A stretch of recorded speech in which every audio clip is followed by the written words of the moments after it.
Now, I'm also a journalist, and I work most of my time out of Brussels. I went to the boring summit just on Saturday.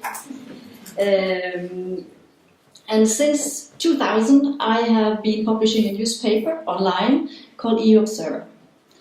It is actually online, was never in print, but nevertheless it has a lot of the traditional leftovers, the best part of the old media world we are trying to take online.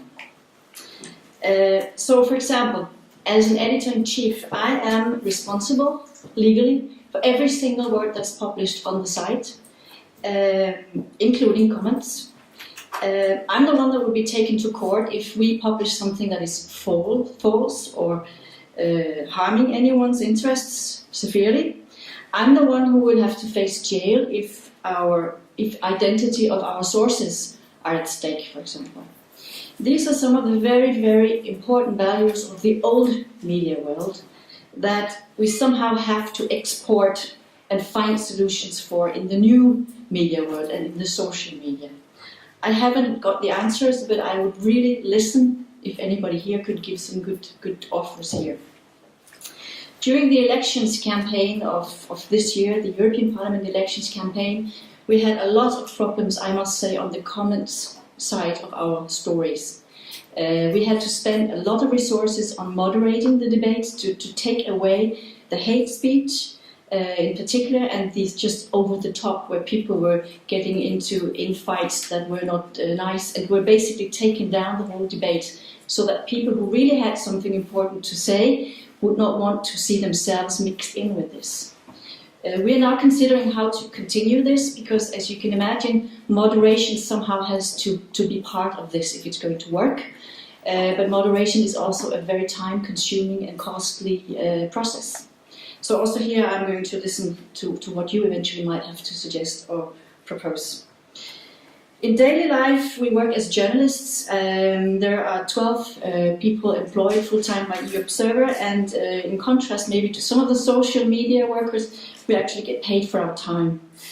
Not a lot, because we work as journalists. If we were to jump on the other side of the table and take jobs as commission spokesmen or communication persons in a private company, we would earn much more. But by soul and heart, we're journalists. And for journalists, and since EUobserver started, I think, of course, many things have changed, but there are also some things that stays the same, unfortunately. And this is the first two things that I'm going to mention.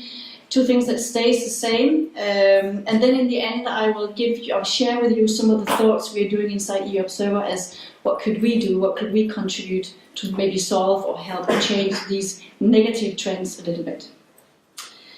As we just heard from basically, I think, other speakers up to now, Brussels is considered as something for the nerds. It's not selling any newspapers. It is not generating many clicks. It doesn't create lots of viewers if it's on television.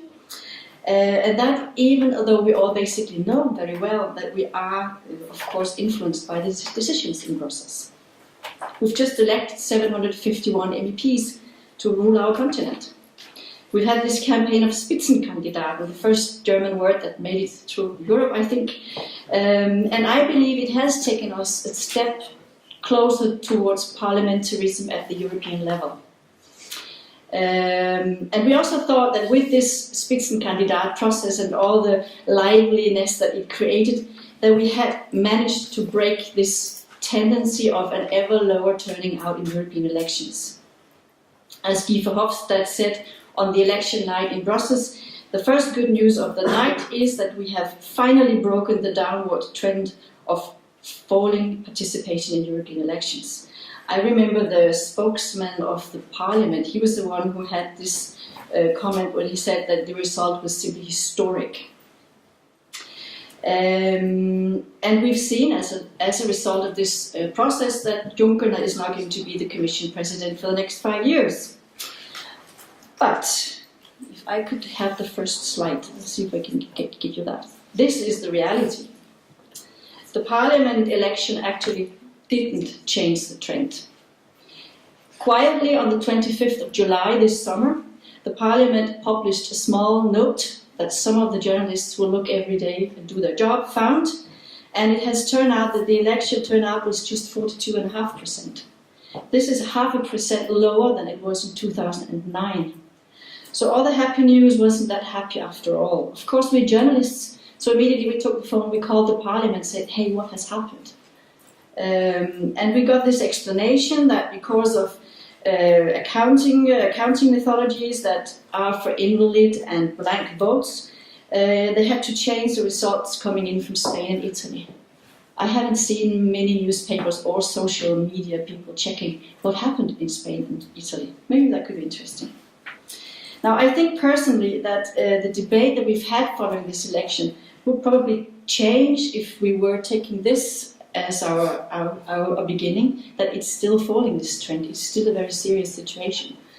And that this entire Spitzenprozess candidate may have turned out differently if we discuss this on the election evening. Now, that is history, after all.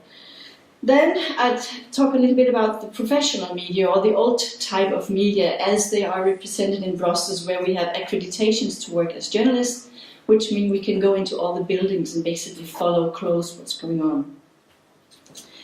And there's also here a downwards trend. The number of media and journalists are dropping down. We know for journalists that it fell something like, what does it say here? I think I should have another. Yeah, we take the media first. The media has gone down and the journalists have also gone down. But when we look into the figures, we see that of those 540 media that were left when I last could get some valid figures from the Commission, there were only 66% of these media that had, 66% of the media had only one person accredited. What does that mean? It means that 66% of all the newspapers that work out in Brussels has one person to cover everything. From the Council, the Commission, the Parliament in Strasbourg, Brussels, External Action Service, Central Bank, Frontex, Court of Justice. Now, with one person to do this, of course, I think this is mission impossible. You cannot expect really well-researched stories if you are the only journalist who is doing all this. And I think this is a problem as well that we should address somehow. With the citizens' interest in the EU affairs somehow still dropping, with the number of journalists and media also going down, the question is there a link between the two? Can social media make up for it, perhaps? I'm afraid this is an example of the chicken and the egg dilemma, where one helps the other in an upward trend, and the other, if it go down, they also take each other down. Citizens are not interested, media don't report it, then citizens are even less interested, media report even less, and so forth. Now, question is if we can break this circle. Last year, this time, around 1st September, we really started thinking deep. What could we do as EUobserver in the European elections? We'd lived with EUobserver 2 elections at the time, that was 2004 and 2009, and we thought, oh, this is great, EU elections, this would be boom time for a newspaper that only deals with EU affairs. But we were wrong. In the 2 elections we had witnessed, we saw that the European Parliament elections was never a European election. It was always 28 or less national elections. So we decided to do it different this time, 2014. So instead of covering the elections from Brussels, we decided that we should cover it from the member states. And instead of focusing on the EU institutions in Brussels, we should focus on the member states. And the idea was, of course, that we would have a European coverage of the European elections, something that has not been done before, surprisingly. We thought it was a great idea. We applied 3 times to the European Parliament for a grant, so we could have resources to do this, and we got 3 times a no.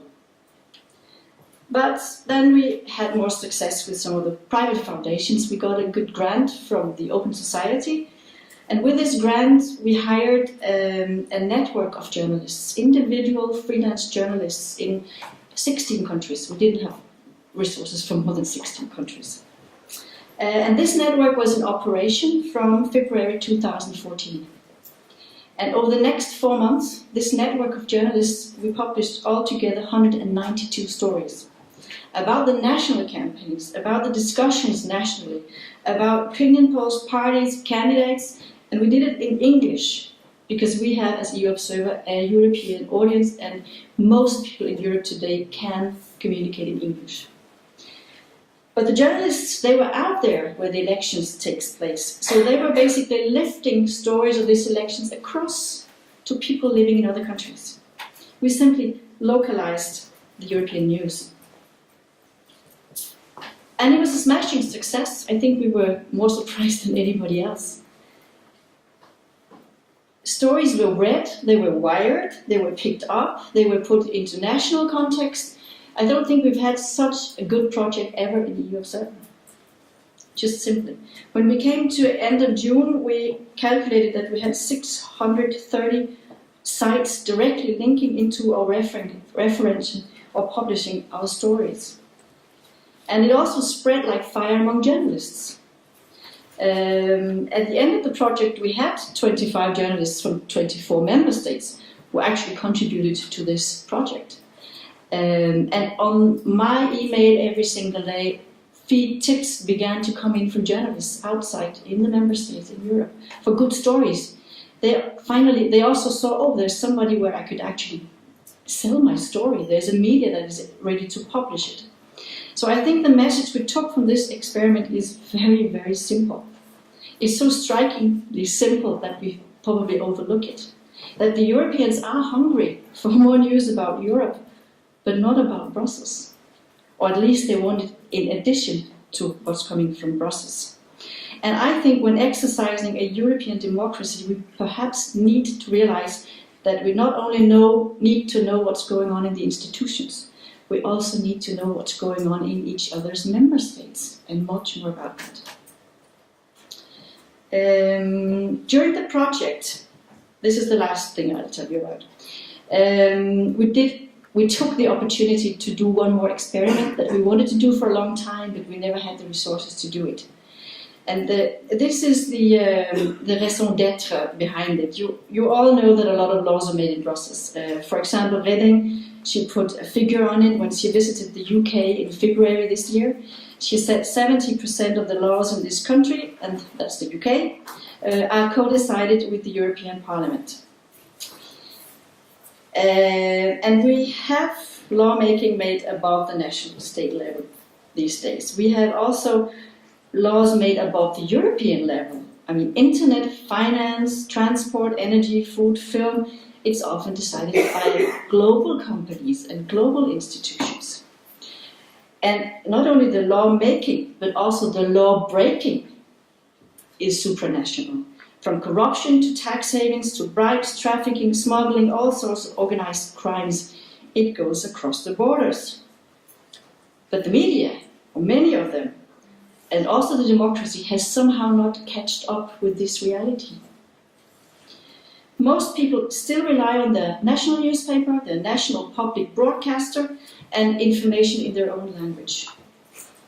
But logically, of course, when politics and business and organized crime cooperate across European borders, journalists have to do so too. And cross-border journalism, this is the method to do it. And this is what we tested also in the elections. Because we have this network now of journalists established in the member states, we started thinking of stories that would make sense to break across the borders. For example, we asked our journalists in Bulgaria, the one in Romania and the one in Croatia, to investigate and report of this tradition that they apparently have of selling votes. For some countries, this is a mind-blowing thing. Can you sell your vote? Yes, you can, and you do it in these countries. We wanted to know basically how much does a vote cost? What is the price of a vote? A very simple question. And then these three journalists, they each started digging into the three countries, and we put whatever the information that they got back, we put it together into a report. It showed that the price for a vote spans from €8 in Romania to €150 in Croatia. And they were cheaper in the European elections than in national elections. And now this story, once we broke it and put it in an international newspaper, as EUobserver is regarded to be, something else happened that we had not foreseen, but it's actually good news, because then it was somehow possible for the local journalists, the journalists in Romania, Croatia, Bulgaria, who can normally not report these things. Suddenly they had their backs covered. Now they could start putting stories out about this.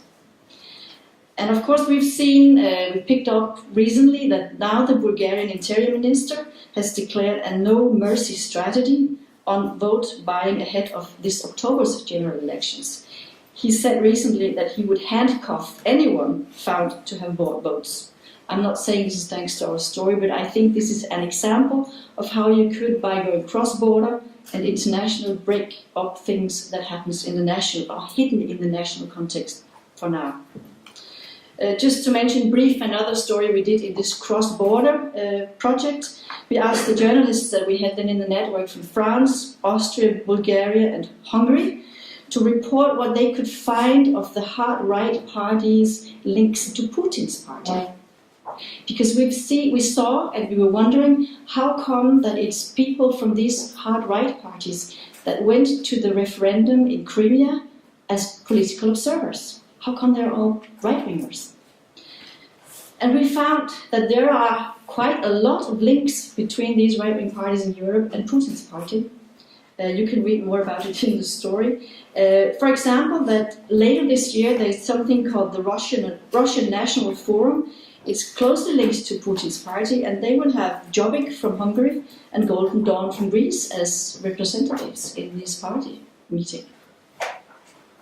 So, to come to an end, I think we need both more localized European news, in addition to the news from Brussels, and I think we need more European cross-border journalism. This can help, maybe not only this, but it can help something, I think. In order to strengthen European democracy, we simply need to bring the information from the national level to the European level, but we also need to know and to communicate and talk about how does it then work when it comes from Brussels back into the member states. And we need to match the supranational lawmaking and law-breaking with supranational cross-border journalism. This can also open opportunities for journalists to break stories that could otherwise not be broken, and it can help some journalists in the countries where press freedom is not as rooted as it is in Norway and other countries. It can help them if they can have the stories brought out internationally. There is like an echo back into their own countries. They can move things then nationally. And I also think it's important that we can avoid that politicians are able to say something at home and then another thing at EU level without anybody's noticing. And I think there are so many stories hidden out there in the member states that we simply don't know of as a European audience because they stay within the national context. And I think by doing this, and of course also with the help then of social media, to take up and pick up the debate. Social media have two advantages to the traditional media. That's the speed. No traditional media can work with the speed of social media. And then, of course, the debate, the debate about the news and what's happening is also something that social media can do better. But checking the facts and bringing out the stories and putting them into context is where the old media, I think, are maybe better. You cannot put much context into a tweet. But together, I think it can work. We should not see it as one against the other. We have to make this come together and take the best out of the two worlds and make that go together. This way, I could see that there is a possibility to contribute and maybe do something to reach this fabled European public space that we are talking about. That's it.